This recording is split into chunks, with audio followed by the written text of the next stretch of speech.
আপনাদের একটা টিভি নিয়ে একটা ঘটনা শোনাই। ঘটনাটি হলো, দুই বন্ধু শহরের মধ্যে চাকরি করত। তো সেখান থেকে এক বন্ধু কি করলো, যে তার ঘরের জন্য একটা টিভি কিনল। তো যে বন্ধু টিভি কিনলো, সে বন্ধু কয়েক মাস পর মারা যায়। যখন মারা যায় তখন দ্বিতীয় বন্ধু সেদিন রাত্রে স্বপ্ন দেখে বলে, কি বন্ধু, আমি শান্তি নাই, কবরের মধ্যে শান্তি নেই।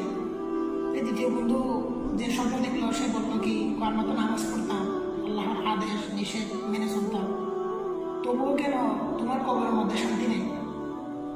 তখন কবরে থাকা বন্ধু বললো যে, দেখো, আমি আমার ঘরের জন্য যে টিভি কিনছি, ওই টিভির কারণে আমার কবরে আযাব হচ্ছে, শাস্তি হচ্ছে, আমার কবরে শান্তি নেই।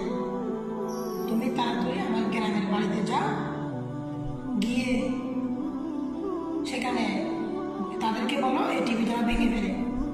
তখন দ্বিতীয় বন্ধু কি করলো, যে স্বপ্ন দেখছে সে বন্ধু প্রথম দিন গ্রামে যেতে ভুলে গেল, যে কোনো একটা ব্যস্ততার কারণে গ্রামে যেতে পারে নাই।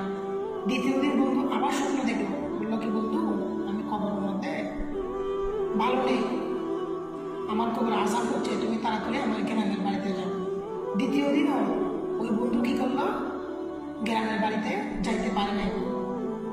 তৃতীয় দিন রাত্রে আবার স্বপ্ন দেখলো যে, বন্ধু, তুমি দ্রুত যাও, যে বলো এই টিভি যেন ভেঙে ফেলে, আমি এই টিভির কারণে কবরের মধ্যে শান্তিতে থাকতে পারতাছি না। তখন ওই বন্ধু কি করলো, তার গ্রামের বাড়িতে গেল।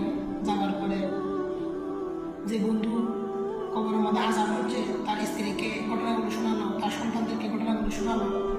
তখন ওই বন্ধু কি করলো, ওই বন্ধুর যে বড় ছেলেটা আছে, সে কি করলো, টিভিটা আছাড় দিয়ে ভেঙে ফেললো।